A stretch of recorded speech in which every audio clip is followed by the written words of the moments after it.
Jean Latham. I know she should be here soon. Now, will Jean be asking any questions? Who? Jean, will she be asking No. questions? Yeah, well, if we did it like this, probably would Yeah, she will. serve us both. She will introduce us, and then she'll collect some questions. Oh, there she is. Yeah, there she is. Partially guessed. Oh, dear. And every traffic light and And every people were, car, oh, yeah. every yeah, car slowed down, you were uptight. So, I'm sorry Get all about the red that. lights. All right, well, We're ready. okay. Okay. All right. Good evening, everyone. On behalf of the Principal Screening Committee, let me welcome you here tonight and introduce the members of the Screening Committee that are here, including myself. Patty O'Keefe, who's a parent at the Hurd, parent with a child at the Hurd School and a teacher at Hurd, is that right? No. Child at Walton, teacher at Hurd. And Joan DeBenedictis, who's a parent with a child at Walton School. Donna Lowe's, who's a parent with a child at Hurd School. Joan Snell, grade 2 teacher, Walton School. Mary Diopoulos, kindergarten teacher. Coat on. I have spaghetti sauce and everything from the baby. I didn't get a chance to go home and Kindergarten teacher, West Ward School.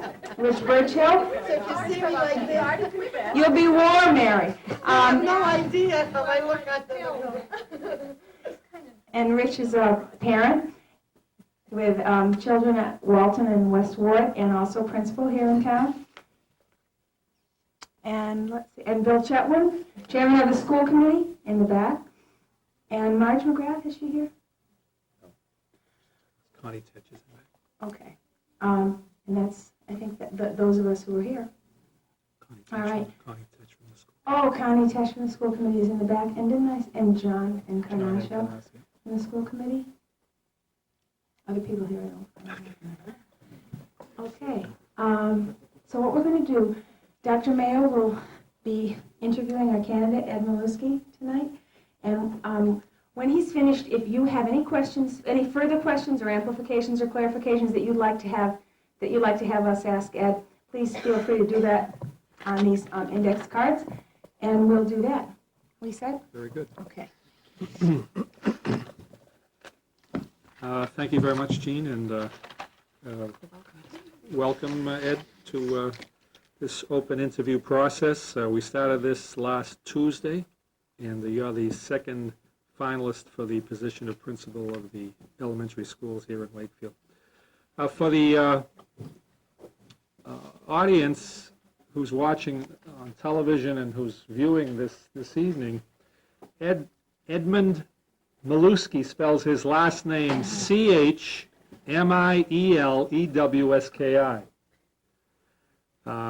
And he goes by Maluski. Ed, would you like to say a few words by way of introducing yourself? Certainly. First, I'd like to thank you all for inviting me back. I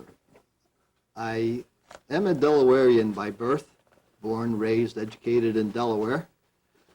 I received my bachelor's degree in elementary education from the University of Delaware. I taught in a large suburban school, grades 1 through 6. I taught grade 6 for 7 years. During that time period, I received my master's in elementary education and became interested, I guess, during that tenure at school. I became interested in administration. I received 18 credits in educational administration from the University of Delaware, and then we moved to New England. It was my wife's and my desire to live in New England, to raise our 2 daughters in New England. So we made the move, and I received my first principalship in Exeter, New Hampshire Union, in the town of Brentwood. I served 3 years as the elementary principal there, grades 1 through 6. I had many challenges there. I look upon it as my internship, and I had many interesting challenges during that time period. I opened up in addition to the school that was twice as large as the original building. And I put in new programs there. I went off from there, ventured into Massachusetts. I was principal for 2 years of a K-8 school, 2 different schedules, but it was a K-8 in Paxton, just outside of Worcester. From there, I went to be closer to camp, partially, into Maine again, and I served 8 years as an elementary principal, K-5. I had 3 buildings. One building was a K, the other was a combination of rooms, and then the third was, well, it began as 2 through 5, and eventually, though, we put in K through 5 in that building. That experience was very similar to the position opening here. Principal of 3 buildings, K to 5. Once again, I became interested in higher administration. I went off and became a superintendent in Eastport, Maine. I was there for 4 years and went to another district, southern Aroostook. It's in Aroostook County of Maine, that I was a K-12 superintendent there for 2 years. This past year, my wife and I had decided that we wished to move south, and it was my desire to get back into the principalship at the elementary level. Having had the opportunity to view all the varying positions within school administration, I found that I was happiest. I believe I was very productive at this level, and so we decided that I would search out a position at this level. During the interim, I served as a educational consultant for a group that primarily is in northern Maine. Our hopes are to expand throughout all of New England, but currently it's primarily in northern Maine. And that brings me to this date. Thank you very much, Ed. It's a pleasure to interview someone who understands the superintendency. And I really understand why you think the elementary principalship is where you want to be. Only kidding. But tell us about serving 3, not so much the 3 school districts as an elementary principal, but 6 districts as a superintendent. All right. Tell us a little bit about how you worked with. You had 6 different school committees, did you? Right. I accepted a position in School Union 104, which is housed in Eastport, Maine, and you might hear on the weather reports the high tides come from Eastport to the Merrimack or possibly Eastport to Block Island. Well, Eastport is the smallest and easternmost city in Maine, in the nation, the easternmost city. I took the position there. I was the 8th superintendent in 11 years. And when I left after the previous 29 years, I was the second longest that remained there. I was 4 years, and I stayed there second longest. The longest that anyone remained in a position was 6 years. I had 6 school boards. I had 6 school budgets. I worked with separate teacher contracts, separate support staff contracts. I had 2 districts that had large building additions projects. I had 1 district that had a totally new school facility built during my tenure there. And those projects I carried from concept to occupation of the buildings. I put in some new programs, alternative programs, primarily at the high school level, programs that to reduce our high dropout rate and high pregnancy rates. Primarily I was working with students at risk. And at the lower grades, we worked with raising self-esteem, which I feel is a great help for me. If I am lucky enough to receive this position, I have some background in working and raising the aspirations of young students. I I've worked in instituting the DARE program at that level. I began a school community drug awareness, chemical awareness program. I formed a committee, and then the committee, in concert with school people, helped to develop school programs. I formed 2 school partnerships, school business partnerships. One that was relative to the chemical awareness program, the other was relating to raising the aspirations of our youth. Very good. What you've done, I was going to ask you questions on your resume, and I think you've covered most of it. You do indicate that in community activities that you were involved in a drug alcohol program with the acronym ASSERT. Yes. Yes. Yes, that's the name of the team, the community school team. Quite frankly, I don't recall what the acronym stands for, but it relates to chemical education, chemical awareness and education. And you also indicate on your resume that you designed and you implemented school-wide curriculum programs. Could you tell us about those? Yes. The designing of programs is pretty well carried right on through all of my education career. I began in my days as a teacher, in concert with another teacher, designed a health program for boys while the girls were having their, the 5th and 6th grade girls were having their sessions with the nurse. We designed a program for the boys, and the nurses liked our program so much. We designed a program for our building, and the nurses enjoyed the program so much, and they thought it would be very beneficial for the girls. So we had to expand the program, and we made a 5-day program out of it. That was my first real delving into detailed curriculum work. Before that, I did little units as a classroom teacher. But when I became a principal in Brentwood, New Hampshire, I had to implement 2 new programs. And I had not had the opportunity to meet my staff. I had no opportunity to really review the programs with staff until a couple of days before school opened. So I had to present a crash course, a staff development in-service workshop type programs with staff to implement the programs. We came into 2 new programs in reading and in math. We went to the Scott Forsman program of reading systems, and it consisted of 24 levels. And that was a totally new concept for the teachers when you consider that they were accustomed to grade 1-1 and grade 1-2 basal readers. And now we had, possibly at that level, we had, I think, something like 5 or 6 levels for grade 1. And it was a new way of thinking and a new way of teaching for the staffs. So not only did I have to implement that program in reading, but a similar one with 22 levels in math.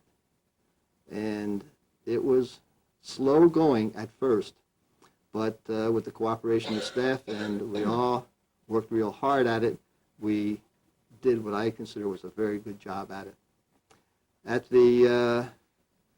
Through the years, I've helped to begin enrichment programs for the gifted youngsters. My thinking has turned somewhat now. I feel that enrichment programs are for all youngsters, not just the gifted. I help to implement and design and implement the writing process at the grade 4 level. I put in transitional classroom between K and 1, and also I have had multi-age primaries, grades K1 and 2. I wish to implement it further into grades 3, 4, 5. It was just that budget shortfalls prevented us from expanding the program. I have great interest in following some other areas, some other subjects through also. I'm very much interested in developing outcome-based education. I feel that that's the direction that we're going to have to restructure our schools in the future and go towards outcome-based education to ensure that youngsters have a good, strong basis before they move on to the next learnings. I feel very strongly that we can implement reading recovery within the system without possibly entailing all the high cost that that program bears with it. Reading recovery is a program designed primarily for students in grade 1 to give them a flying start in reading.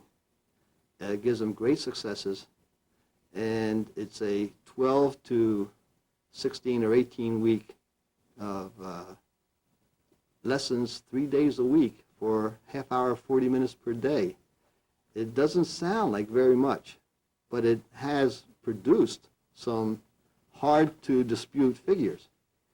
I think that we could borrow from that program the best parts of it and implement it. And if we have that program going for longer than 12 to 16 or 12 to 18 weeks, we could maybe get the same results. I would like to investigate following that through. And I'm sure there's a number of programs right now that I'm highly interested in developing further that, given the right opportunity, I think that could produce good results. The one thing that I shy away from, I don't always readily accept that because a program worked in another area, it's going to work here where we are, wherever we are. I have always felt that a program that has worked fine in California and possibly worked in Texas won't necessarily always work in New England or in Massachusetts or even in Wakefield. So we have to adapt programs. We have to pick and choose programs that would suit our peculiar and particular needs. Every youngster is different, so our approaches must be different. We have to individualize learning, which is another point that I feel very strongly on. We have to adjust our teaching, our presentations, our instructions to become highly personalized and directed at each and every youngster. We do that now in special ed, and I do believe that we could adjust and reap the rewards of it by developing programs like that for every youngster. So I have a background of experiences in curriculum work, and I have some strong interests in future curriculum work.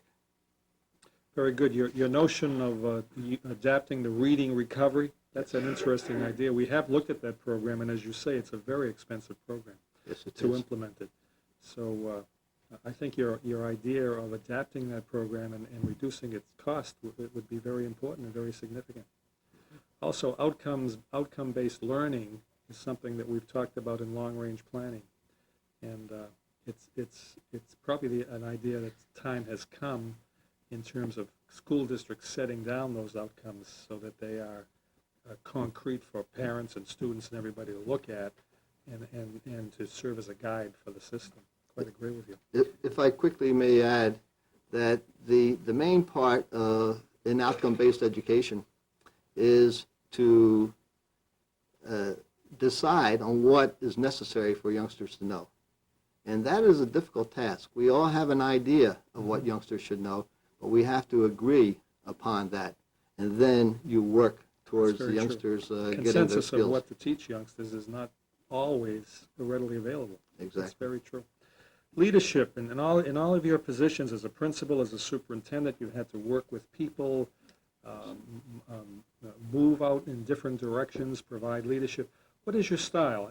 If I met your school boards and your teachers and the principals that you directed as a superintendent, what would they say about you? What style of leadership do you convey? Well, I have learned very early on that you can't speak for other people and say what they're going to say, because as soon as you say it, someone's going to say something different. But I feel that my style is open objective, and hopefully very enthusiastic. I'm very supportive of my schools, the programs, the people, and very much so with for the students. My leadership style centers on a child-centered philosophy, the fact that the youngsters are the most important. And I build my leadership goals around that theory, that primary goal of benefiting youngsters. I strive to keep high morale and motivate people by being friendly, outgoing, approachable. I try to listen to people, not just to talk all the time. I try to listen. And I think a key to listening is being an authentic listener. I'm a ready listener and an authentic listener. I will hear you, and I generally will react to what you say. Doesn't mean, though, I will always agree with you, but we have to have communication going, and I think that's part of my style, is to keep open communications. Part of my style is to be highly visible. I am seen quite a bit within the building, in the classrooms, in the halls, in the cafeteria, library, outside in the playground. I also try to remain very accessible, very visible within the community. I try to take part in community affairs. I wish people, one, to have access to me, but I also want people to hear me extol the benefits, the good things about our schools. I think that's very important. And through all my activities, I try to build some trust, credibility with people. And once I have that established, I feel very comfortable in going to someone and asking them to do something. And generally, I get a positive response. Very good. Staff development. Massachusetts legislature now is in the throes of developing a new education reform law. A good part of it is focused on spending any additional money that the school districts receive on staff development. What are your ideas on staff development? Where should it focus? And also, how should it be conducted within a system? Staff development is very important. In the near past, staff development was always dictated to people. You will attend the sessions and you will learn this and that and something else. But I'm happy to say that the thinking, as far as staff development is concerned, the thinking is changing. The impetus now is to have teacher-led staff development committees. By having teachers lead those committees, it gives the staffs more of a voice, more of a part of the action, if I may. The idea that staff development is primarily to improve teaching. And the teachers must have a voice in producing that. Now, there are some restrictions, though, as far as the staff development committee, at least some directives that I would give the staff development committees. I'd like to see the staff development be based on the school's mission or the school's needs, the programs. So that should be the primary concern. But in how to get there, I think it should be up to staffs to help develop. Now, staffs are not the only ones on the committee, though. My experience has always been that there are building administrators on the committee, too, and the superintendent is always an ex officio member to help us decide if we have the resources to continue in going certain directions, or sometimes even to help prod us along or keep us on track. But primarily is teacher-led. So you would focus it on the staff? On the staff. Now, yes, I would focus it by being teacher-led, but the programs have to be leading to better teaching, better presentations. So it would be built around the school's mission of what the school is, the directions that the school or the district is going, and then the staff development would develop around that topic or that theme. As I said, is to improve teaching. If you have a new program coming in, then the staff have to learn new ways to present that program. So staff development is the vehicle. Now, sometimes you don't have to go to a full-blown staff development program where you have release time, no student day, and staffs have to attend. Some programs may lend themselves to after-school sessions in lieu of a staff meeting that it might be an hour, hour and a half. Certain programs may lend themselves to that.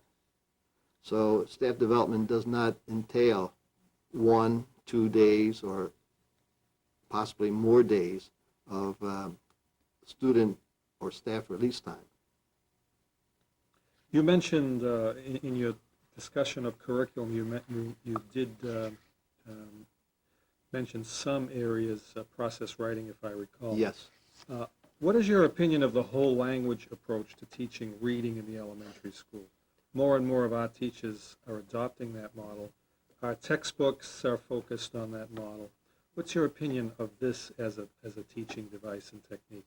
I lean very heavily towards that model, the whole language approach. The idea that I feel that is the model that is going to catch hold, and in restructuring schools, in going into interdisciplinary approaches, that's the beginning of the interdisciplinary approach. The fact that at the first grade level, generally where you begin the whole language approach, you have the classroom teacher presenting a theme, a thought, a word, and then you develop a lesson around that, which entails not just only the reading, but it entails language, phonetics, writing, and it could be even extended into social studies or science. But it's all enclosing, and I feel that that same basic thought idea can be and must be carried through for interdisciplinary approach through the later years. So I have had my staffs utilize the whole language approach, and I very much favor it. You mentioned that some techniques or some curricular areas do not necessarily work in one area Yes. to the next.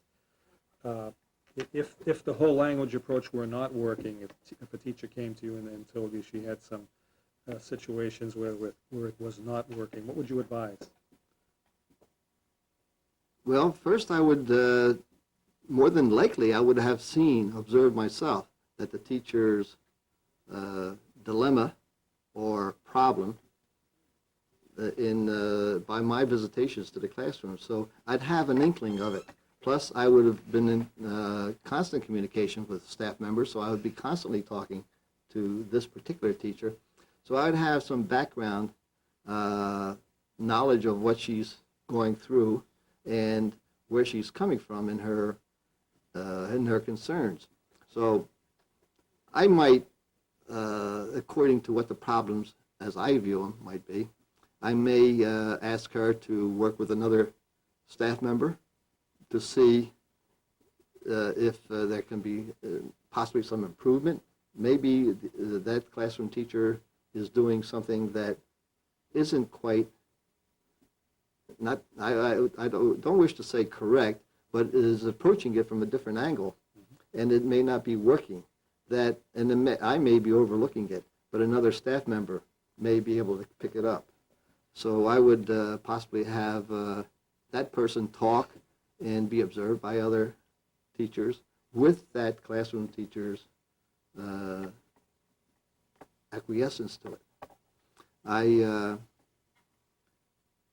If things are not working for that group of youngsters, then I would ask the classroom teacher what that classroom's teacher suggestion may be. And the teacher may have a viable solution. And it being so, I more than likely would say, try it. See if it does work. And because I do try to encourage the staff to try new techniques, to try new approaches. So I certainly would be supportive of that teacher to try something new and giving it an honest trial period, not just a few days or a week, but giving an honest trial period, I would see, or we would see, if it's taking hold better than the other approach. But in the end, I would wish to see the same end result because I wouldn't want one group to be behind the rest of the groups. So I would support that staff member in trying new things, new approaches, a new method, but with the end goal being the same as it was before. If it does attain that goal, that classroom teacher attains that goal, then there's no harm. So But- you'd consider varied approaches as I- long as the outcomes were educationally sound. Correct. And also in your many leadership positions, you have probably experienced the threatening condition that comes with change. Yes. People see a new principal as maybe even a change agent, and there's usually some anxiety involved with that. How do you deal with the whole dynamics of change and working with people? Do you take that into consideration before you implement new programs? How do you deal with the whole idea of change? Well, hopefully the change wouldn't be thrust upon the staffs as it was on me when I first entered my first principalship, that we'd have an opportunity to work up towards it. I think that staffs, community members would have to also think that change isn't just for those out there. The change would be difficult possibly on me too. So I have to learn to adjust and learn and better understand the operations of the building and how everyone works, and to see what is up and what is down. So I'd have to adjust to the change. So I would not come in, definitely would not come in from day one and saying, this is the way it's going to be. We are restructuring, we are changing, we are redoing something. So I would be meeting with staffs. I would be learning about them and how they do things. I would be observing them during the first weeks of school to see how they work with youngsters and making some judgments possibly on how we might benefit more from how the staffs work with students to better benefit students. But I would not come in immediately and expect change. What I would do, I would build a base for myself, and then if there is a change in thought, I would build a base for that change. I would have staff members, I would have parents understand about the change before saying this is the direction we're going in, getting feedback relative to it. Okay. So you'd move in a moderate pace? Yes. You'd enlist support before implementing Definitely, change? definitely. Ed, are you familiar, I mentioned educational reform, are you familiar with the Massachusetts bill that was passed by the House? I mean, you're from Maine, I don't expect that you would be, but if you're not. I have read something that within the past 3 weeks or so that Governor Wells signed a bill. Not yet. Not yet? Oh, okay. Well, it was passed by the House or Passed by the some- House, right. Yes. I can't speak to it. Well, specifically, Yeah. this is my question. Since the inception of the bill or of education reform, there's been a great deal of talk about school-based management, about schools making decisions that may have formerly been made by school committees, but now the decisions will be made at the school not only decisions made at the school, but made by councils of parents and teachers and the principal. Given that possibility, maybe even probability at this point, how do you feel about such a program, such a structure for decision-making, and how do you see that working in one or all of your schools? Well, my experience has been in the past few years that site-based management more than likely will have a very positive effect on education as a whole, because when something is mandated, it seldom will work. But if it's a grassroots effort, then it'll take hold because others have a commitment to the program, and it will work. But if you mandate something, it just takes the heat off for a little while, and it's going to die right on out. So, I have seen new programs come down through the years that were mandated to staffs, to buildings, to districts, and they've had variable successes, but not as much as if it was something that originated right there within the building. So I highly favor site-based management, participatory management. I myself have always been involved in participatory management. I've had a voice in decisions. Not that I had the final say, but I've had voices as an administrator and even as a teacher. Out of the 7 years that I taught, 5 years I was a grade level, the terminology escapes me right now, but it was like a department head for the grade level. And I met regularly with our building administrators, and we reviewed, discussed programs and such for the building. I had a voice in it, and I have always appreciated that opportunity. And as a superintendent, I continued administrative teams so that I could have an advisory group, that I could have a group to brainstorm. And I think that's where the benefit comes in with staffs. The fact that given the challenge, the staffs will react to the nuts and bolts issues of school and the major reforms that are coming up. I think that collectively they can come up with some very viable solutions, directions for us to go in. Understandably, though, there has to be someone that has the final say, and not necessarily it's always a rubber stamp, but I think that there has to be someone that has a final say over it, and it's almost, it always drops in the lap of the superintendent. So the superintendent is one that takes the biggest risk, I think, in site-based management. But I think giving more autonomy to schools, the opportunity to participate in decisions, keeping staffs well informed and involved, I think can only help the programs. It certainly helps the morale, and also the community. I think the community involvement also, I keep mentioning staffs, but the community can also be involved in site-based management, as you mentioned. The staff and parents of the Correct. school. I say community, I generally wrap them all together. Sometimes I will refer to just simply parents, and sometimes other community members too can have a voice. True. Let me give you a not so improbable scenario.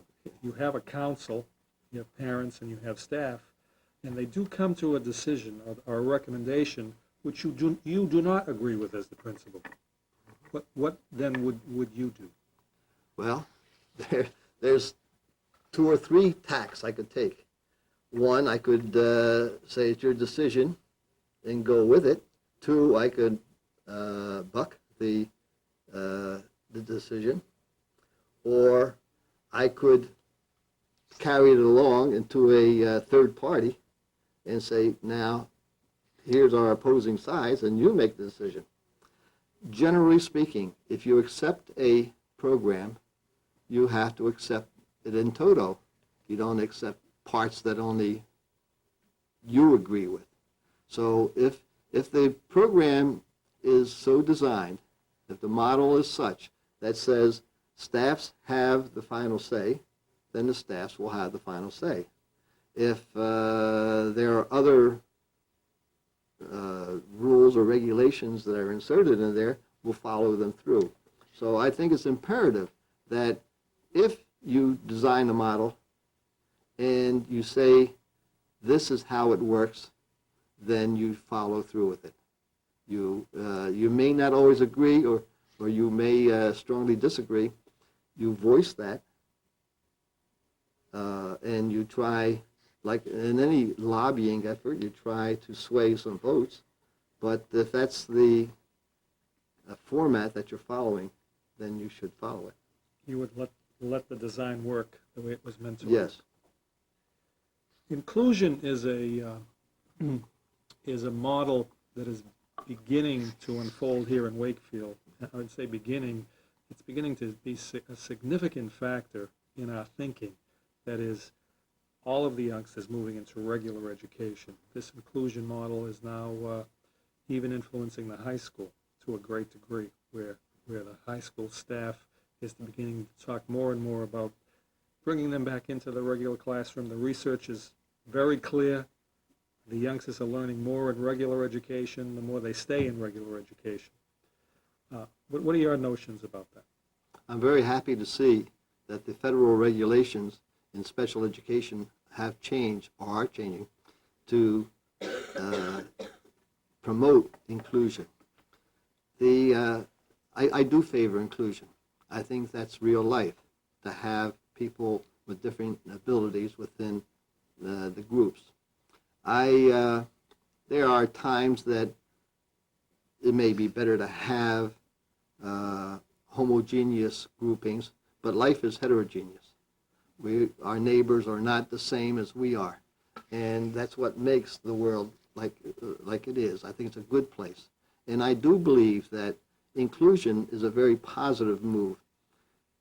As much as I have seen successes where youngsters would be pulled out of the classroom for some special help, and as much as I did strongly believe that these youngsters were quite happy and they weren't missing anything, in retrospect now, I say that it very easily, very possibly, could have had an effect on those youngsters. It wasn't as I had maybe viewed it. So the classroom teacher coming in and giving a specialty teacher or an aide coming into a classroom and giving students compensatory education, not just special ed youngsters, but Chapter 1 help. If you have migrant teachers, migrant help. If you have any aides, giving the assistance within the classroom rather than a pull-out program, I think is better. It's better because the youngster would not begin to feel like the youngster is losing something. The youngster, when there's always something happening within a room when the youngster is not there, and the youngster feels that I'm missing out. By staying within a room, the youngster would not have that feeling. Additionally, and I think it's a very strong point, that the teacher providing the extra help can better tie that help in with the classroom activities. Mm-hmm. Whereas in the past, they were isolated. And then the opposite of that is that the classroom teacher can see how that youngster is doing with that extra help. In the past, the youngster left the room, out of sight is out of mind for the classroom teacher. And I don't mean to be a blanket negative statement, but it's a fact that the youngster is going out for extra help. As a result, someone else has the responsibility for grading that youngster or making evaluations on that youngster. Now, it's better collective agreement on that youngster's progress. So there's a lot of benefits So you'd in support inclusion. special Yes. education teachers, speech teachers, moving right into the regular class? The only one that might be a bit of a difficulty may be the speech, because of the distractions. But I still say that there's a lot of speech help that can be given within the regular classroom. I think But so, there too. may be that occasion that you might have to take a youngster out for a while. I think so too. What is your philosophy of regarding teacher improvement, evaluations, and accountability and improvement? Well, supervision is a lot of evaluation. Evaluations, I think, are for improvement. Evaluations are conducted to make someone better, not to find someone doing something wrong. I've always felt that strong leanings towards the clinical supervision model, where you meet with the person to be observed, to be evaluated. You meet with that person to find out what's going to be happening during that period that you'll be making a formal observation, conducting the observation, and then coming back and giving feedback as to how well it was done. And that is a good way to evaluate how that person is performing. But evaluations should cover more. And so I do that formal evaluation on performance, but I also do a summary type of evaluation, compiling a lot of other factors of how the person is as a team member within the building, working on committees, I'm able to delve off in how the person being evaluated works with other colleagues, how the person works with youngsters. And there's just a number of other factors that can be brought in to show the total person, not just how that person performed in doing that pre-agreed to goals. Is there a point where the improvement, if there is a point where the improvement is not noticed, or there is no improvement, and then what is your function at that time? All right. My thinking has always been that we hire people for special skills or promise that person has. And if that person is not performing at a later date, be it half a year or 10 years or 20 years later, that person is not performing up to what we consider scale, then that person should be helped. I feel very strongly in reviewing with the person the problems as I view them, and I may be off. That person may have a response that may necessitate maybe another evaluation to show that it isn't a real problem. But if there is a problem, to give a number of hints of how to remedy it, and then give that person time to remedy. I think that the key there is to be candid and clear. You have to be very upfront with the person and say, these are the problems as I view them now. And then very clear on suggestions for improvement and helping that person to improve. You don't simply say to a person, someone might say, well, I gave that person 3 suggestions and the person didn't do any of them. Well, you can't say, take this course at the university or take that course or take a 3rd course. There's no choice. But if you say, you can take a course, you can go observe at another building, I can give you a mentor within this building, here's some new techniques to try, practice doing some other thing, giving choices for that teacher, generally it would be a teacher, giving choices for the teacher to choose from and to improve, I think, is the fair thing to do, and generally the person will react. Now, if it comes to a point where I or others have given a number of suggestions, opportunities to improve, and there has been no improvement shown, then we have to terminate. Okay, you saved me that question. I was going to say, what next? All right. In regards to supervision, what I'm trying to do with every candidate is pretty much ask the same question. This question was asked of the first finalist regarding evaluations. How much emphasis or attention would you give to repeated complaints parents may have about a certain teacher's teaching style in your building? If the same complaints arise several years in a row, what would you do? For example, a veteran teacher who is well-dressed, polite, politically correct, quote unquote, and friendly in the school with staff on the surface, then this person closes the door to the outside world of the school and then constantly yells at the children or picks on certain ones or plays favorites, in turn causing children to be upset at home. This results in parents requesting a different teacher for their children year after year. How long do you or would you put up with this? Do you have a solution? Well, for the youngsters' sake, you must do something. And one of the things that I would hope that I wouldn't have to be told about something of that nature, that because, as I said earlier on, I try to be about the building, I try to be within the classrooms, getting to know better the youngster and the teacher and how they work, that I would have been cognizant of that problem. And I would have taken action before complaints came to me, or before May or so, when you're making up the class list for the next year, that we would already have taken some actions to remedy that. What I would have done, I do believe, is I would sit down with the teacher in question and share with that teacher my concerns.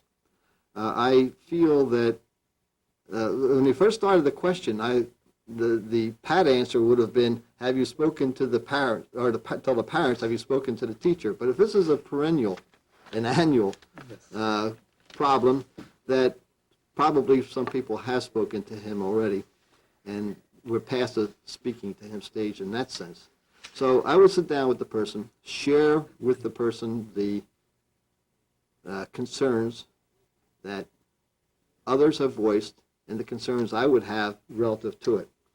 And my concern primarily would be that we don't downbeat on youngsters. We want to build their self-esteem up, not tear them apart. So I would have that person convey to me some remedy or ways to remedy the situation, and give that person the opportunity to change. Now, if the person wouldn't admit to that problem, or the person had no suggestions for change, then I would make some suggestions.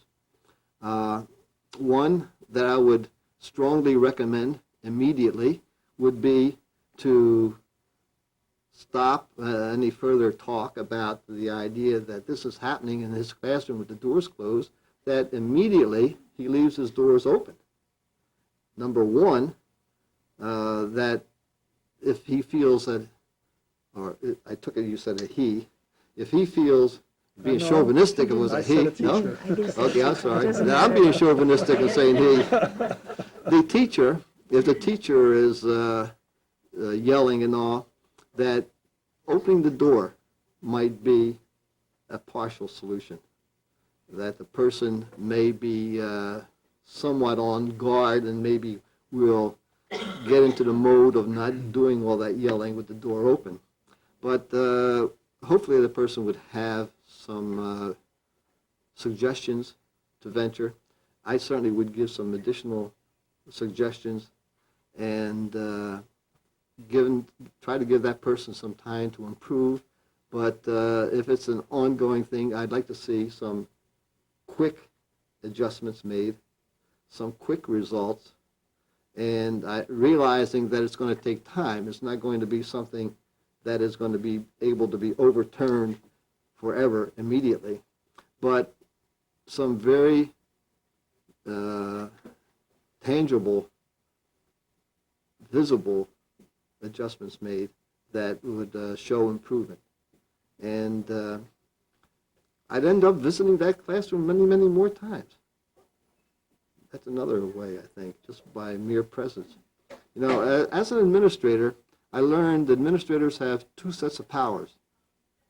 Those powers that are given to you, and those powers other people think you have. And that one, the power that other people think you have, is the most powerful one you have. And I think that by being present within that teacher's classroom could have a very strong effect. At least I would hope it would. If not, I've got a more serious problem than I suspected. Another question that was asked Tuesday night from the floor. Are you familiar with the philosophy and principles of TQM, Total Quality Management? Edward Deming. Total quality education when you adapt it to the education field. If you are, would you briefly explain that philosophy and the principles of TQM, and also indicate whether or not, in your opinion, TQM, TQE can be applied in public education successfully? Well, I'm familiar with Ed Deming when he first came out with the program a number of years ago, and he tried it in northern New England. I'm not sure, I guess it was New Hampshire. And it didn't work as well, and he took it to Japan, and it flourished. And he brought it back to the States, and many companies picked it up again, and it didn't do too well again. But the adjustments that are being made now in the past, I'd say 3-4 years, when it came back to New England, that he brought the program back, I believe that there are some inroads being made. Ed Deming came up with 14 points for business, and I don't know if there's still the same 14 points restated for education. But oh gosh, I'm trying to think of them. And the first statement, the first one, I do recall that one, is to have a mission, to develop a mission. And I think that schools certainly can develop a mission, or at least review the mission they have and maybe make some adjustments to it. So there's a very easily one. I don't remember all the 14 points, but I do remember that site-based management was one of the points. And I think that schools are utilizing that more, and I do think that it works. And, oh gosh, I should remember a couple more points. They're the two prominent ones right now in my mind out of his 14. I do, the involvement of many people was another point of his. And adjusting it to education, it means not just school people, but non-school people, parents, community members, businesses could have a voice. Call them customers. Pardon? Customers. Customers, right? Customers. So yes, I think that it has a part to play in education. I do know that it's a slow process. It's a process of restructuring that you don't go to a couple of classes, a couple staff development sessions and say this is it. I know that some schools, in my reading, some schools that have adopted parts of it, the teachers would say they've had staff development and how to make presentations, and then they would be approached later and say, what are they doing? And they say, oh, you expect us to do something with it. They learned it, but they didn't utilize it. So exactly, didn't apply it at all. So I do feel that it's a slow process. People have to get committed to it. I think it has a good role to play in future education. It has some potential. Yes. Are there any other questions from the I floor? don't know. Are there any other questions from the floor? Any written questions? There are no other written questions. Are there any other questions that have been passed in? Anyone else have a question? Does anyone else have a question that hasn't been asked, that you'd like to ask?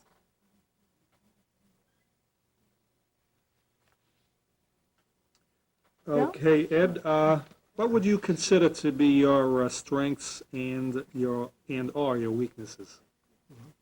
Well, I hope that I have many strengths. I think that my prime strength is my interpersonal skills.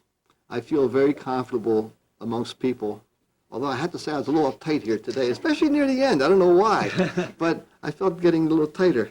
But I feel, I've been told, and I do recognize the fact that I get along very well with people. I have a way, my demeanor, I guess, and the fact that I am a good listener, I can intermingle with people. I could get feedback, and I can make my presentations. I feel very comfortable in going out amongst people. Of course, when you go out, you have more control over the situation than I have here. So. But when you go out in front of people, I feel comfortable in speaking before groups. And I feel very comfortable in talking with parents.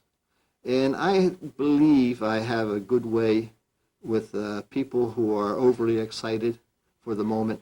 In other words, if a parent or a teacher even has a strong complaint, I'm able to diffuse it, at least for a while, and we can come to some solution. So I think my interpersonal skills are a very strong strength. But beyond that, I feel that my background has been varied. I think that since I've gone through the varying administrative positions, that I have a not just the knowledge of the inner workings, but I think I have more of a profound knowledge of the inner workings. Before I became superintendent, I knew about the budget, but believe me, I know a lot more about the budget now. And I feel that those kinds of background information that I have can be beneficial to me in this position. I feel that I have a real strength in curriculum work. I've always had a very strong inclination towards it. From my first initial teaching days, some teachers may be able to relate to this, but at the 6th grade level, we got a science book, and they explained the concept of theory and all, and then they came back to the end of the chapter, and they said, experiment, they called it. And you would take a spoon and put an egg on it and put it over a candle, and they say, heat it up. Well, they don't tell you how long before anything would happen even. But they were projects, experiments that, in my eyes, were not as realistic, time-consuming, and didn't always work. So I developed a series of units that brought out the learnings, I think, more readily to youngsters. And youngsters were able to do the experiments until OSHA came along and said you had to wear eyeglasses and everything else. But the idea that I let the youngsters do the experiments, and which is another thing I highly agree with, that youngsters should be participants in education, not the recipients. The youngsters should be out looking for knowledge, not knowledge trying to find the youngsters.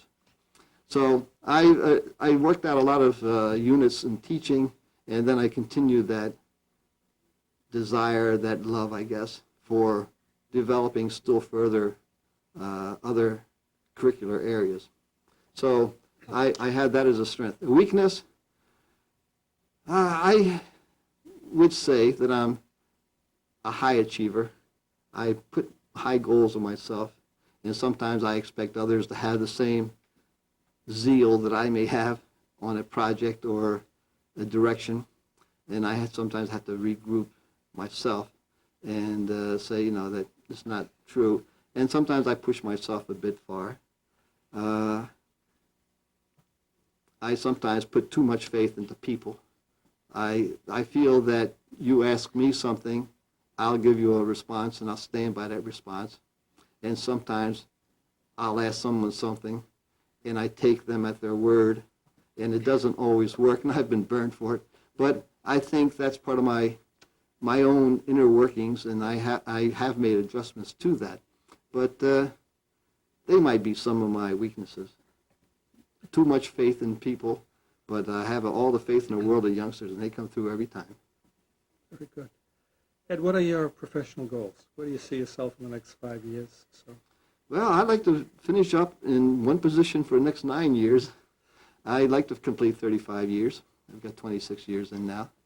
I feel myself being a leader of a school where I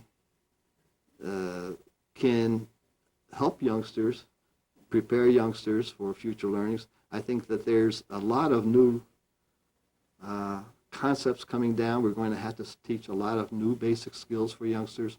We're going to have to teach new approaches for teachers. I think that we're going to have to restructure education. I look forward to those challenges. I think that collectively we can meet those challenges. So that's a goal of mine, to work with a group to develop collegiality, a working relationship, and make our school the best we can make it. Very good. Are there any, before we close, any questions from the floor? Mrs. Tetch?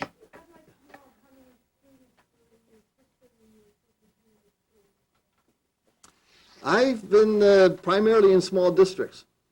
As I said, when I taught in one building that had 1,200 students, and in our district we had 12,000. Of course, then I left and they redistricted, and the smallest districts we had were 16,000 in those districts. But in my teaching and in my superintendencies, by choice, I stayed with small districts because I wish to stay up north. And up north, that's all they have. My union, which I had the 6 districts, I had 900 students. I don't recall the exact number of staff, but I would say somewhere in the vicinity of 125, maybe slightly more staff members. At the last position, I had 600 students, and I had something like 98 staff, half of them being teachers, half of them being support. Certainly. Well, Another Someone question. else has a Another question. Mrs. Dumont. Mrs. Dumont?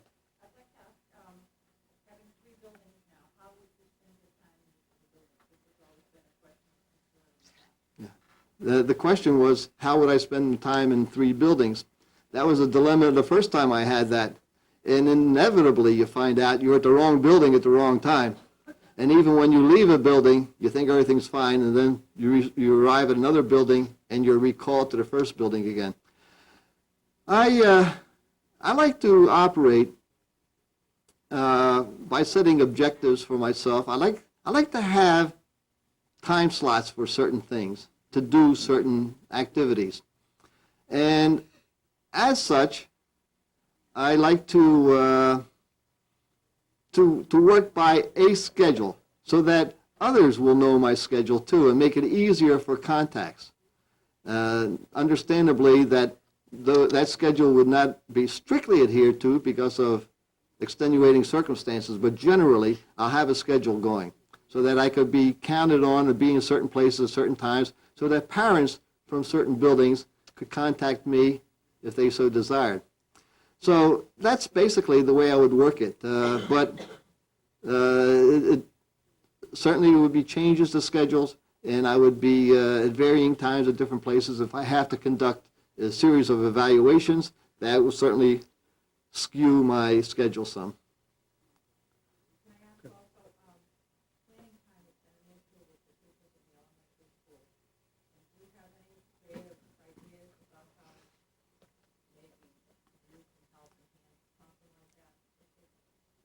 Yeah, that's the planning time has always been a perennial problem between elementary and secondary staffs. The one feels that the other has more of. It is a problem. There's no question. But then there is no easy solution. But what I have done as a principal, primarily in my last principalship, the one that I had to 3 schools, I would relieve a grade level of their children, and let those teachers on that grade level meet together to discuss common problems, to look at curriculums, to see if they're all working at the same speed roughly, so they can make I'd give them some committed time so that they could work on projects or questions of that sort. Primarily, I did it to ensure that they're making presentations to the youngsters equally, so that we wouldn't end up the year that one would be partially through a book, if I just may coin a phrase, partially through a book, another one finished the book, and the third one says, what book? So that they'd be working together. And then I would possibly take a class, that same grade level, and maybe the grade level before that, and do some activity with those youngsters, and let those teachers communicate with each other.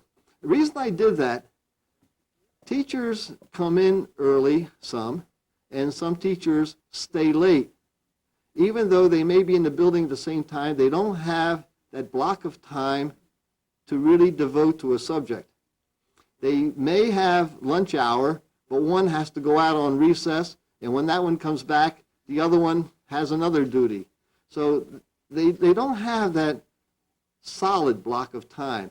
So I would take youngsters, as I said, and perform some activity with them. I would maybe bring in a guest speaker, a presenter of some sort. I would do some kind of a learning activity with them, and in turn, free up the staff to meet and do some planning along those lines. It wouldn't be individual planning, as generally the question comes in, well, we only have 3 released subject matters a week, and the secondaries have 5 or 6. Well, it isn't that kind of release time, but it would be release time where they can get together, which I think is more meaningful. Anybody else? Well, Mr. Maluski, we'd like to thank you very much. Hope you're feeling a lot better Yes. now after this Yes. is concluded. And we will be interviewing one additional candidate. What we're going to do is take a small break so that you can say hello to the people who are here and they can say hello to you. Certainly. And then we will conduct our third interview of the third finalist. And our intent is to have a decision made by March 16th Very good. by the school committee. Thank you very much. Well, I welcome the opportunity to come here, and I thank you all for having me and hearing me out. As I said, for some unknown reason, 3/4 of the way through, I got a little uptight, and I just feel grand now, especially at the end. So thank you all. Thank you. Thanks, Ed. Oh.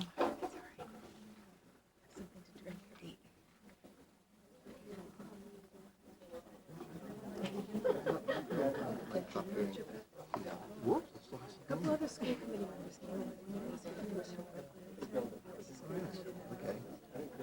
Who is she? Yes. When he had his flower. He had a flower. He had a boutonniere before, yeah. Yeah, he had a boutonniere before.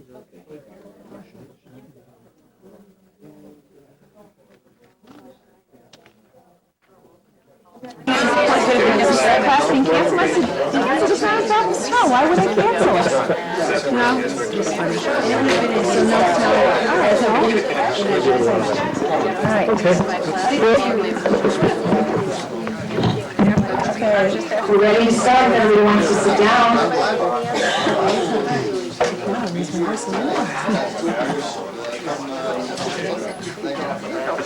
My chocolate. Yep.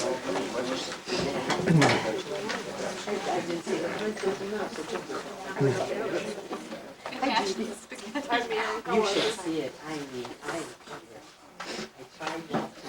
You are funny, we would never know. Nobody would have noticed, Mary. Third candidate being interviewed for principal.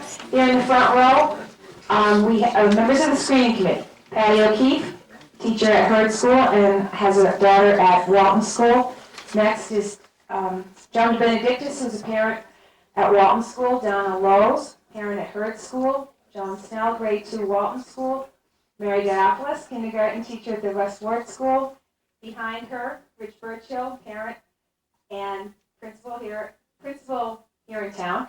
Bill Chetwin, chairman of the school committee, and various members of the school committee. Right. County Commissioner Green, Chet Lee, Assistant Superintendent, or Deputy Superintendent Joan Dumont,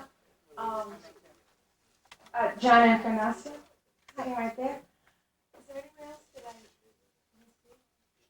and various interested parents and spectators.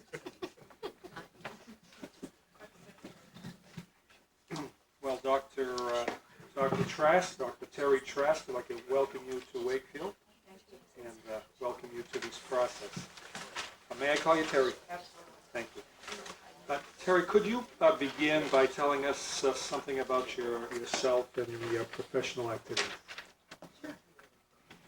I grew up in Charlotte, North Carolina, which you can detect from time to time as my vowels lay down and straighten out. If I'm careful, I can have Yankee vowels, but it takes work. I attended a high school that was a post-Sputnik high school. I was in the liberal arts track. My brother was in the math science track. So I came up through the ranks at a critical time in education for the country. I got married midway through college and helped a husband through graduate school in Wisconsin, Vermont, and Oregon as he moved through to get a doctorate. And then got real serious about going back to work myself, primarily because I had started working with Down syndrome preschoolers, kids that were really challenging, 3- and 4-year-olds that we were to get ready for first grade. So that my first experience teaching was with kids that were a real challenge, and I loved it. I did that for a couple of years and then worked for almost 3 years in a private accredited pre-K 6 school that worked real closely with Eugene Public Schools in Eugene, Oregon. That junction, you wanted this short, didn't you? He knows I can be long-winded. That junction, I went back to graduate school and continued to teach sophomores, freshmen, and juniors. Continued to work heavily in schools as a consultant initially, and then eventually on a special project called Follow Through. But if you have as much gray hair as I do, you can remember back to those days. It was Lyndon Johnson's sequel to Head Start, and I was the district advisor for the South Bronx in New York City. And so for 2.5 years, I lived there for 2 weeks out of every month, back and forth from Kansas Graduate School to the Bronx. And that's where I decided that the only thing I wanted to do in life was be a school principal. It came as a shock to my graduate advisors because I was in a child psychology program. They didn't think they were training principals at that juncture. So I took a lot of side routes back into ed administration and things like that, finishing my graduate work, and then began to be a principal. I've been lucky enough to have been in a number of schools. Elementary primarily, but I've done K-8, K-12. At present, I'm home writing a book on school governance, taking some real time off for the first time in about 25 years. Finding it really nice and wonderful. I love the writing, but I'm itching to get back. I can't stay still too long. Terry, thank you very much for that introduction. Could you Long story. be a little bit more detailed and specific in terms of the schools that you were the principal of, taking us from 1981 on? Sure. In 1981, I principaled a school, a K-5 school in Easton, Kansas, little bitty town with one red light in it, and absolutely marvelous people, who wanted a jump start sort of lady, and that was why I was hired for a year period to essentially revamp reading and language arts. The staff and I and a group of parents did that from the bottom up, moving the system after it left the 5th grade into the 6th grade. The staff had done most of it by the time I got there. All they really needed me to do was to help with it and find some money for it and do things like that. The next 3 years I spent in a K-6 school in Lawrence, Kansas. Lawrence is where the University of Kansas is, and it's hilly. It's a nice, wonderful town. You wouldn't know it. It doesn't look like Kansas. At a superb school that was about 210 kids. The kids had, for whatever reason, some tremendous business of being behind in reading and in math, severe deficits. 2 to 3 years behind when we began as a group. And our charge was to stop the 20% absentee rate, to get parents, more than 4 or 5, to come to a PTO meeting, to get parents involved in real instructional activities in the school, and to change the performance and attitude of the kids. So we did a lot of brainstorming, a lot of use of the media. We held monthly book banquets. We stood on our head. We did all kinds of things, getting parents involved. Parents really saved us because they became second teachers, literally, in the classroom. We gave teachers time off after training subs to train staff before they entered a classroom, in a really sequenced sort of program. And it just made all the difference in the world. It allowed teachers to do things they had not been able to do with kids. It allowed parents a really significant role. We used a computerized progress monitoring system that we did on a TRS-80. Are you old enough to remember that? It's an We remember. It's an antique. And in 3 years, we had made substantial changes. They were really quite superb. I think the ones that we were proudest of, not only just test scores and kids who had become readers and loved to read, but kids who had had a good shot at helping run the school and make some decisions. Kids who had a tutoring requirement 2 days a week, every week after school. The older kids had to tutor younger ones, and the district helped us bust that and do it. It was a grand and wonderful place. I better speed this up, or I'm not going to get through it. No, go ahead. I was recruited then, actually. I got a phone call to go to a school in New Hampshire. And we had been on CBS News a couple of times, and they'd seen us. And so I got this phone call. It was a K-12 school in Lincoln, New Hampshire. If you guys ski it up at Loon or Wildcat or any of those areas up there. It's a marvelous place. They had done a very interesting thing politically for a new administrator. Teachers had been moved from a 13-5 base to an 18 in a year and a half with the proviso of merit pay.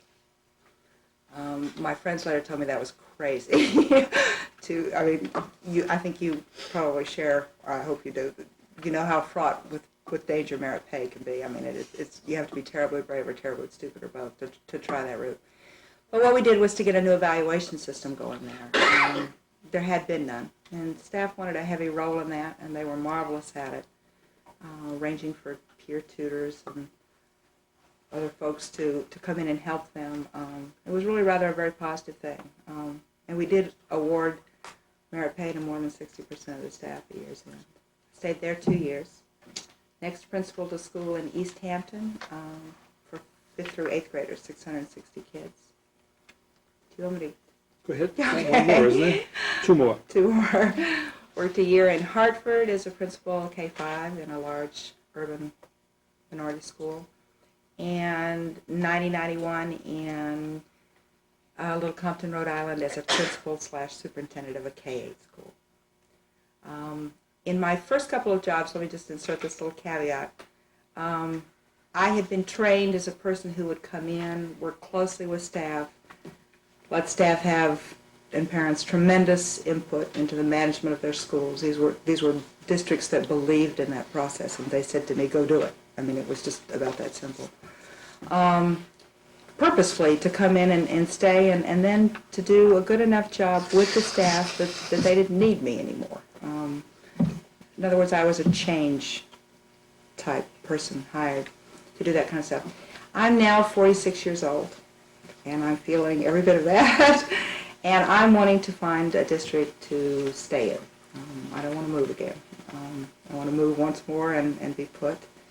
I'd like to try that stuff called maintenance that I've never tried professionally, as well as innovation. So that's what I'm doing right now. Finish up the book and get it ready for a publisher, and Since you are writing a book on school governments, that was one of my questions anyway. Are you familiar with the ed reform law? Mm-hmm. And are you, I don't know what the focus of your book is, but are you dealing with site-based management in the school, and what is your opinion of site-based management?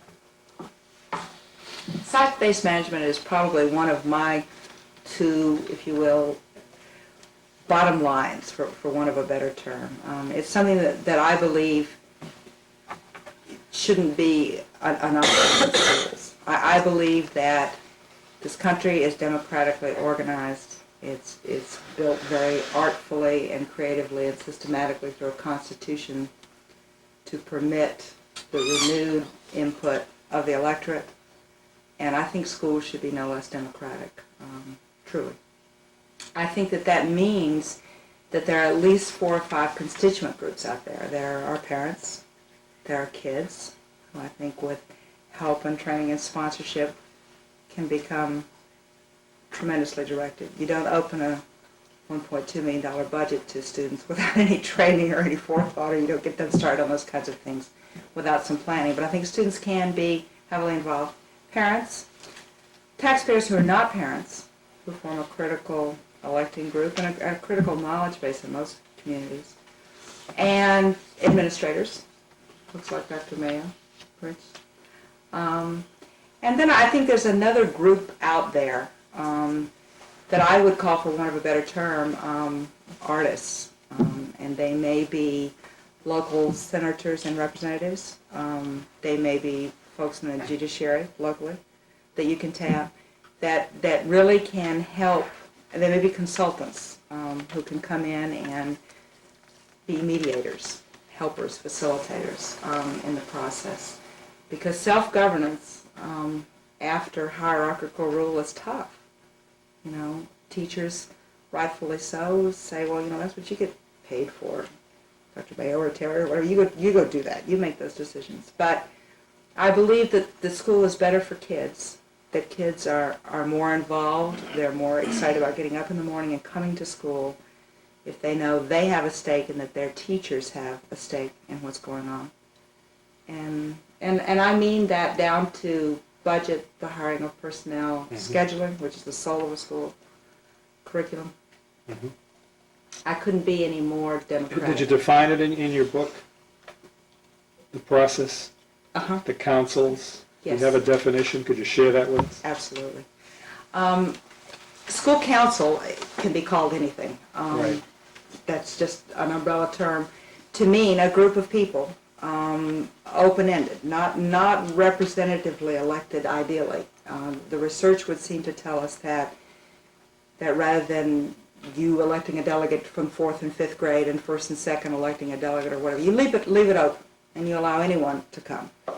And that's everyone in the building, custodians, secretaries, aides, everybody, parents, and that you hold it at a time, perhaps even alternating meetings, times when folks can come.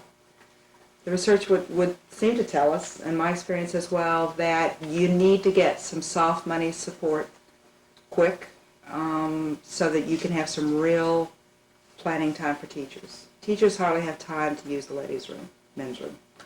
I mean, we're going every minute as instructors, and there's hardly enough time in the day to plan adequately to do a superb job of just the classes you're responsible for.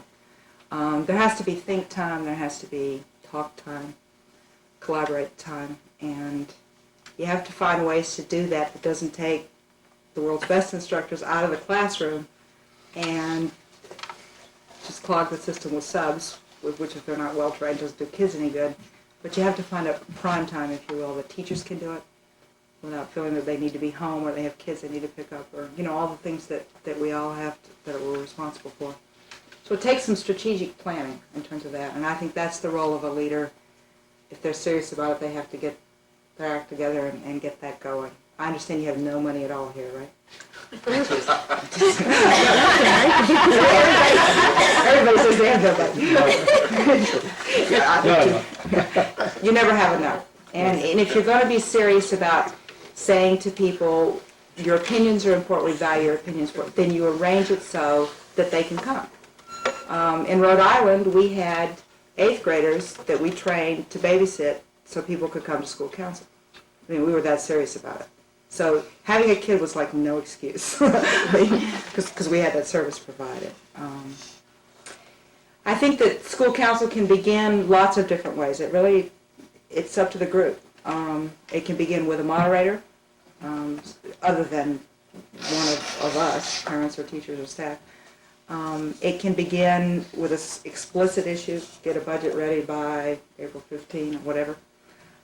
It can begin with a serious and overwhelming problem that everybody feels concerned about. As a newcomer, I think the job is to hush, be quiet, and listen for a good deal of time to figure out what the issues are. Your screening committee folks are wonderful. I could get glimpses of issues by the questions, but I think it takes some real hard listening to figure out what's happening. You think you're going to get through Principal's all role. those questions? Principal's role. The principal's role in the council. The principal's role in the council is a one-man, woman, one-vote rule. It is no different than a teacher's or parents or an aide's or anybody else's. Ultimately, because the principal is responsible to you and is responsible for having budgets that are in the black and schools that are safe and all those things that we're responsible for, there has to be some working out with the council, with you, school committee, what things can't be given away. In other words, you might say to me, Terry, don't give away the reading curriculum. That's not yours or your staff's or your group's to decide. Here are the issues that can be dealt with. And I think if everybody's clear about what's negotiable, if you will, and what's not negotiable, and if there's enough stuff that's negotiable so that it's real, then I think it's the staff's decision to decide what comes first, what comes next, get a timeline and a sequence, a real operating budget so that real planning and think time is possible. So if the council had made a decision which you weren't, as a principal, particularly comfortable with, you would send it forward? Absolutely. Good. I was going to ask you that question. Staff development. Smiling, I'd send it. Staff development. Staff development. Part of the law, at least the House part, and I believe the Senate will probably continue with that, is to emphasize staff development. Do you have any ideas on staff development? I think much of the research lately has been indicating that sometimes it's not as functional as we'd like it to be. Do you have any ideas to make it more meaningful? I think if you're going to go listen to Al Shanker, who's one of my heroes, or Madeline Hunter, or you're going to go hear Mr. Fernandez and why they kicked him out of New York, somebody that is really stellar, whose reputation is unequivocal. I think going and getting workshopped for a day, you know, where you have donuts from 8:30 to 9, and you have another donut at 10, and you have lunch. And whatever. I think getting workshopped, if you will, if that's my term for it, is great if it's first quality stuff. I think lots of times I, as a teacher, went to workshops that put me to sleep, or that I graded work during, or that were just generally useless. Mm-hmm. And it's kind of hard to tell. The flyers, you know, are real fancy and real glossy, and you know, NASDAQ and everything. You never know for sure what you're getting into. I have learned kind of the hard way by not making appropriate decisions, I think, sometimes down the road, particularly in Lawrence, that I can't select. I can select with a staff, conferences, things that the staff want to do, because you know who you've attended before and what you've done and what's lousy and what's wonderful and what needs recycling. I think the most significant staff development occurs when instructors go watch other pedagogues. So we take 8 of us and we have picked a school that for whatever reasons looked really interesting to us. They were doing collaborative teaching or they were doing X or whatever. And we go take a look at that. NASDAQ does a visiting school accreditation sort of round robin sort of things. You get to see extraordinarily new ideas when you watch someone else in your same teaching situation, I think, teach, and maybe do it differently than you do. I had been trained to do group instruction when I first started out, and fairly programmed, enthusiastic, rah-rah, group instruction. The Socratic method was truly unknown to me until I watched it at another school, because my principal, the fellow I was working with in the Bronx, said, go see PS 95, you know, the way they do this, and it was incredible. Collaborative teaching, I really learned the same sort of way. So I think we have to get out, and then we have to go to other schools, and I think we have to put ourselves in teaching situations that teach us as staff. And not too many donuts. What elementary curriculum areas would you like to see in your school being focused on today? In my school. Mm-hmm. Not knowing where the priorities are, how the kids are doing, Right. what the kids are excited about. I would just have the caveat that if youngsters can stand on their 2 feet and orate beautifully, and if they can read with certain rate dimensions being in there. I mean, if you read too slowly, you never can get your homework done, you never can get out there, but that you can read at a certain rate, with good comprehension, and that you know how to learn to learn. In other words, the Dewey Decimal System doesn't inhibit you, and you know how to use a floppy disk and get what you need. Those issues that I would call language arts, and you write with a glorious pen, of course, that's what every kid ought to have in school. Is math important? You bet. Science, social studies, philosophy, health, lots of other things, you bet. Is there anything that replaces that one thing called reading and writing and speaking? No, I don't think so. Mm-hmm. I think it is primary. Within the language arts curriculum, what's your opinion of the whole language approach? My opinion of the whole language approach is that it's absolutely marvelous when combined with some prescription. And by that I mean some set of rules that you teach kids about the language. Reading's probably the only thing that I really do well. I'm pretty mediocre and pretty average at lots of other things. But I got some great training long ago, and I learned to analyze the language from a learning point of view. And our King's English is 71% regular, at least to what we can teach first, second, and third graders. We can teach them 250 prefixes, suffixes, and stems. That if we teach them like times tables, and we teach them in a happy, relaxed, easy way, we'll double their reading rate, we'll double their sense of confidence and self-esteem about reading. And then I think we ought to do whole language exclusively. So how would that break down in a day? I'd have 10, 15 minutes a day that a youngster is working on the structure of language. I don't mean just good old phonics, but I mean how's it put together. And then 3 hours that is great books and literature and writing and storytelling and folklore and all of those things that make kids love reading. So you combine. I combine. Yeah. I think that the most incredible thing that we have to prevent as instructors of early 5- and 6-year-old youngsters is guessing. I think that guessing is the number one remedial characteristic. You can break that down in any way you want to. And unfortunately, 10 years ago when we started whole language in this country, we thought it meant whole word guessing. It doesn't, of course. But we got sidetracked on that. And that's why I think we need a structure of some sort. I've used all kinds of different structures. A lot of it, little of it, in terms of teaching kids how the language is. How would you advise a teacher who might come to and say to you, it's not working. I'm trying the whole language and I'm trying the structured approach and it's not working. What advice would you give them? I'd ask if I could go in and help.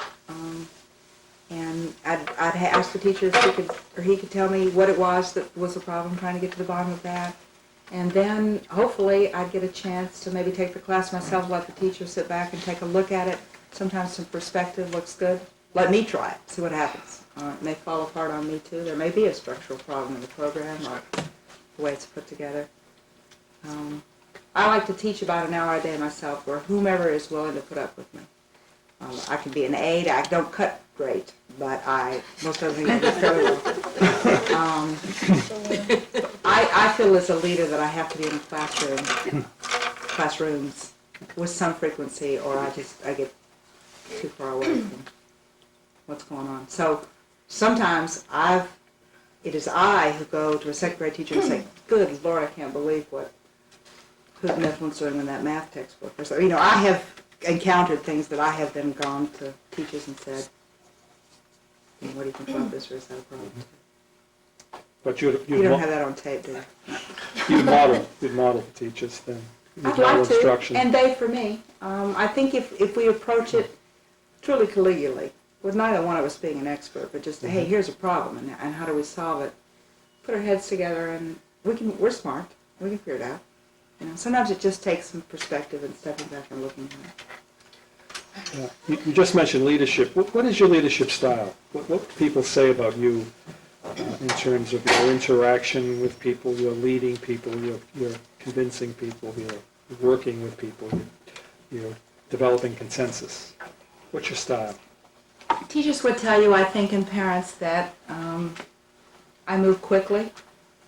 I have a lot of energy. I work a lot of hours, and I like doing that because I like being out and about during the day and doing paperwork in the morning, afternoon, weekends. That my leadership style is collaborative, almost to a fault.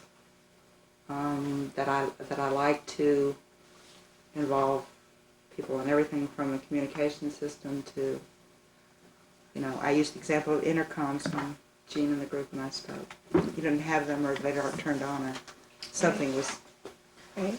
We didn't have them. Schools are just like it. There's an issue that can, if it's a problem, can be terribly intrusive to learning. People would tell you that sometimes I need to, if Jean comes to me and says, Terry, I've got a problem with X, Y, and Z, my tendency is to say, how do you want to fix it?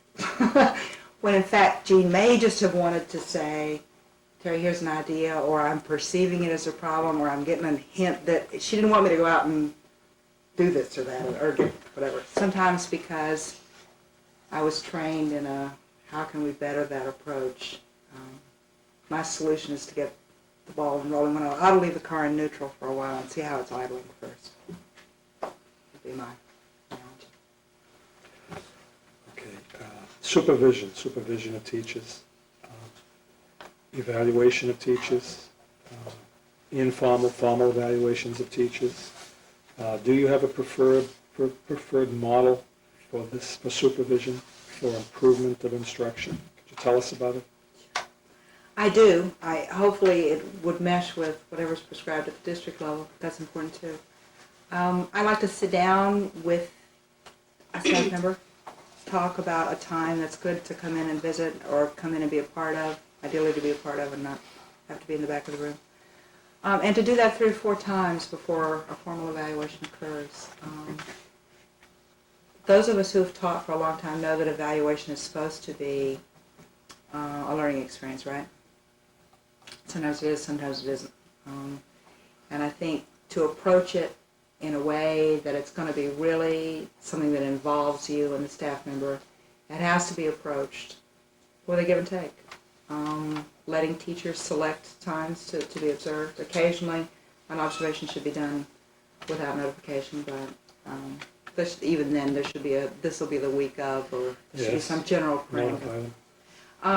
I like to take 4 or 5 numerical measures when I'm in a class, just physical position of the teacher in the group, to get an idea of what's happening in terms of the lesson format.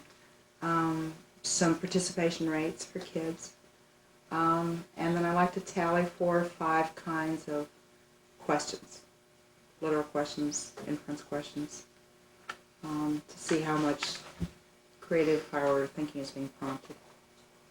I like to give those numbers to the teacher and say, what do you think, and how do you want to, assess this, and let them think about it. If they say, Terry, I hate your numbers, I don't want you to do that the next time, I just want you to script it. A lot of teachers prefer just to have it scripted. And then you can go back after the script and you can make an interesting little sociogram in terms of how kids are interacting in the room. And that's obviously the most important issue in evaluation. What are kids doing? How are questions being asked so that participation is being enhanced? I have, if a teacher disagrees with me, ripped evaluation up and started all over again. I have been lucky in the staff that I have worked with that have said to me, Terry, I found this, and this really helpful that you did, and don't do X, Y, and Z again. So staff have been kind enough to be candid with me and say, this was helpful and that was not. I'm a better helper for teachers in language arts, social studies, history, than I am you math people. I'm a great statistician, so I'm good at the track but bad in the checkbook. Mathematics is not just, it's not mine. I love statistics, and I love to come in and teach kids probability and to do that with you. You probably wouldn't want me introducing regrouping the first time. I probably wouldn't be as talented as you. Let's get back to the teacher. Teacher is now, you've made your suggestions, time has gone by and still there's no improvement. What happens next? I'd call the person in and I'd say, why? How can we help this move along? Mm-hmm. Do you want me to pull out of it, and would you like a peer, me to work through a peer? Is there someone in your college setting that you think would be wonderful, if we can get them in here to provide you some suggestions? Would you like to work with a colleague and get some help? I try to figure out why there's no forward movement. Sometimes that's something that I've missed. Sometimes it's something that hasn't been clear in the communication. I like to say it verbally again. How can I help? In a way that I mean it. How can I help? How long will you wait with no improvement, and what's your ultimate steps? Okay, having gone to that step A of Yes. doing the evaluation, and then Yes. step B of verbally saying what's the problem. Yes. Step C is after a couple of months of that, and again trying to be attentive with supplies, time, whatever Right. the issue is to help the Right. teacher. At that point, I would write down the problem, and I would inform the teacher that I'm going to keep a record of it, and that I will make it official, and that they're free to rebut it, but we need to get moving on it. I have very rarely, only on a couple of occasions, have had to do more than that. I have had to do more than that a couple of times. And what was that? I had to dismiss 2 people. So there is a point in which you would initiate dismissal procedures. But only after a year and a half of really, really, really helping. That's critical. New principals bring anxieties among Oh, I know. staff members. They I know. think of change and what kind of changes will they be against. This whole issue, these dynamics of change, how do you deal with it? How do you have people relax and able to move and at the same time initiate the changes that you'd like to see take place? I think you have to listen first. And I think you have to be real upfront with staff and parents and you about how long is a reasonable listening time. How long would you think a reasonable listening time would be for a new principal? 2 months? Depending on the issue, it could be a week, it could be a year, depending on the issue. Exactly.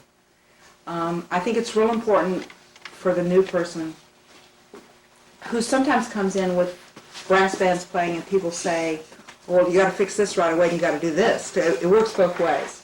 To say, hey, I'm on hold on that one till I have more information, or Right. till council, hopefully, and all of us have more information. Or 2, it's urgent and it needs attention and we're going to do something about it. Example, a really out of control discipline problem, a tremendous safety problem, Sure.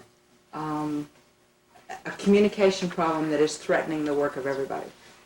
It's not an intercom, then whatever's breaking down that people aren't getting messages or what is happening.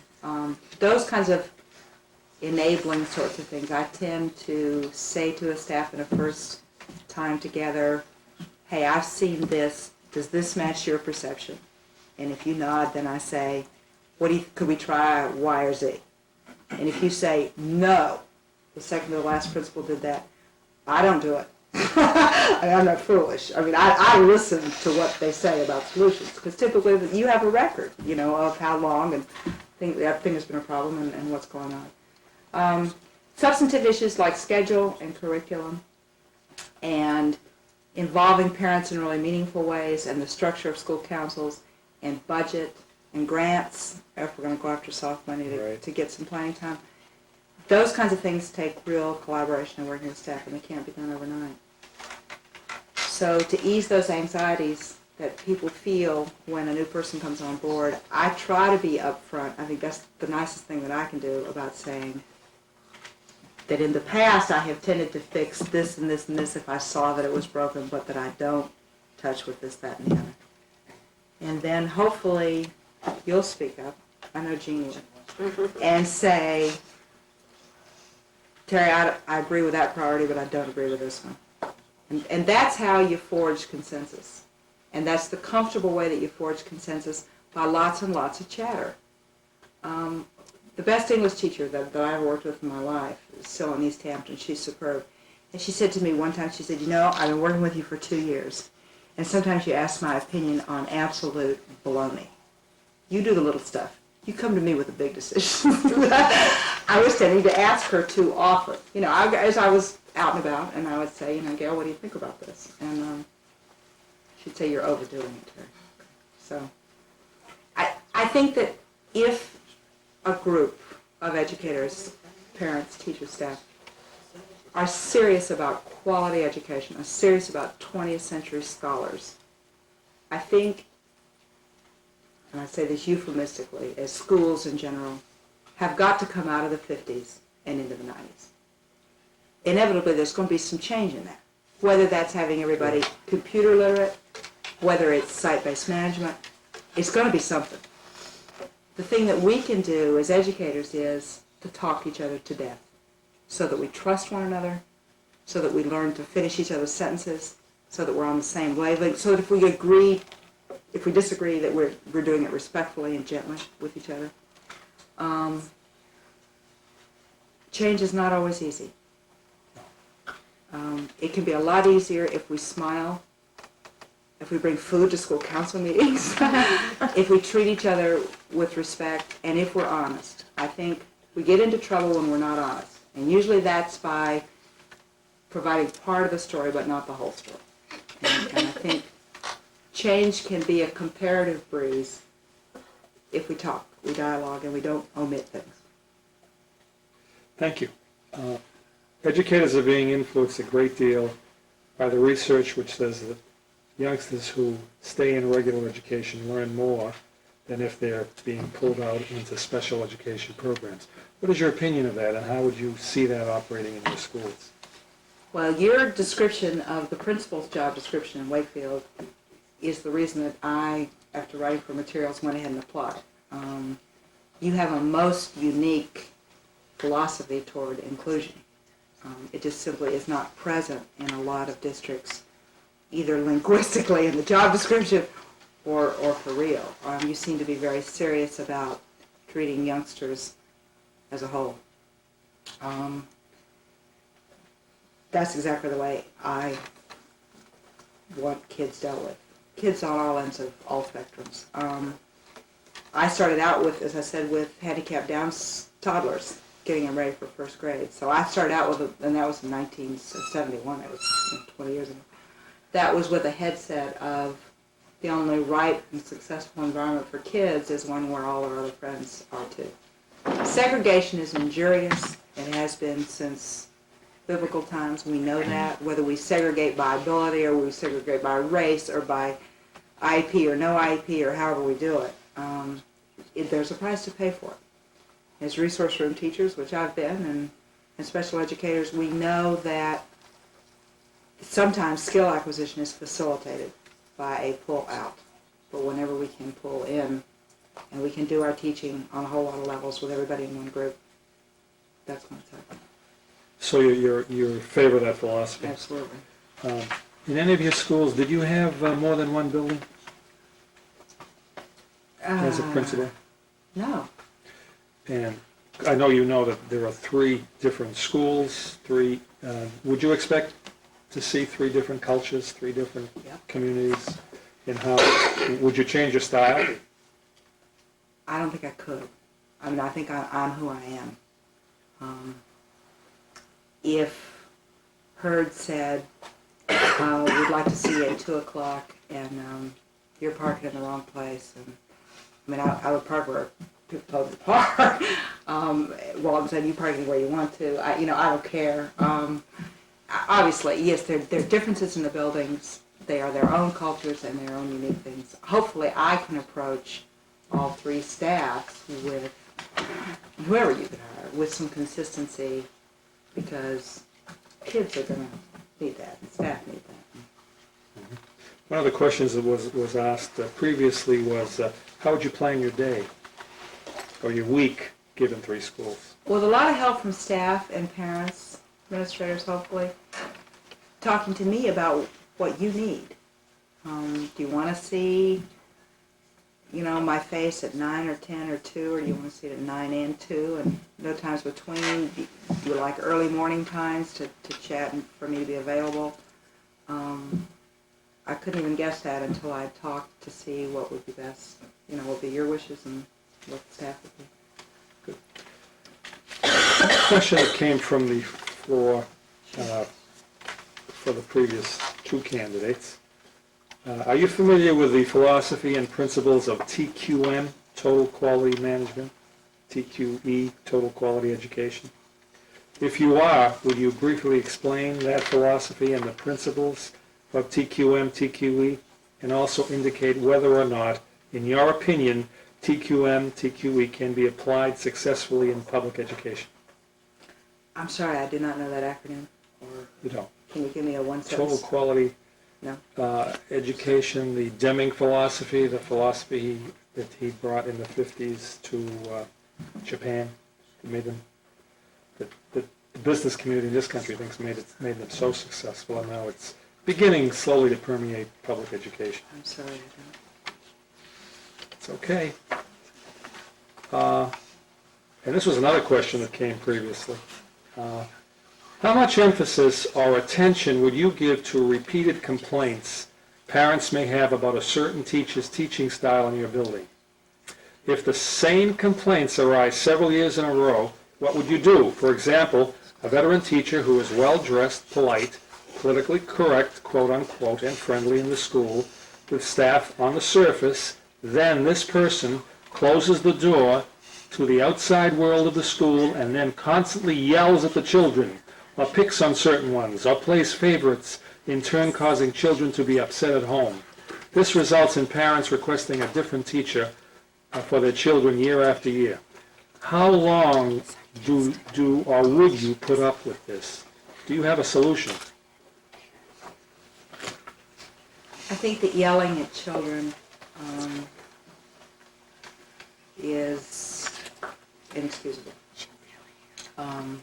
It should not be done. It is not good for them. It is not good for you. It is symptomatic of a whole set of things that are problems. Parents who say, I'd like teacher X and I don't want teacher Y, need to be able to say that need to be able to have the chance to say that to somebody. Ideally, if a parent has issues with a teacher that the youngster has at the moment, the parent will meet with that teacher. Certainly if the parent calls me first and says, Terry, I'm upset with teacher Y, she's yelling at children or she's doing whatever, I want you to do this, this, this, and this. I would immediately, before hearing the extended conversation, ask to have a time that the parent could meet with me and teacher Y. I don't like getting information secondhand. If someone called you, if Rich called and said, what about Terry Trask is doing X, Y, and Z, I want Rich to call me and say, hey, I've got a problem with you doing that, Terry. So as a teacher, I would want to be met with first. So I would try to find a time for parent and teacher to get together so that the teacher, the bad part of that is, of course, then you get the full, I don't get a chance to dilute the parent's venom or whatever's happening, okay. But at least staff and the parent and I get to meet as 3 adults, and we hopefully can learn to say to one another what is true in a way that we can hear it. That's easier said than done always, but I think if 3 people are really committed to doing that, that progress can be made. If a parent is judging a teacher Y, not having had experience with their youngster having had teacher Y based on reputation, I try to smile and say as nicely as possible, I don't want to hear it, because I don't think it's fair. Okay, I just don't think reputational gossip is fair. I mean, if you've had, I think everybody needs a chance.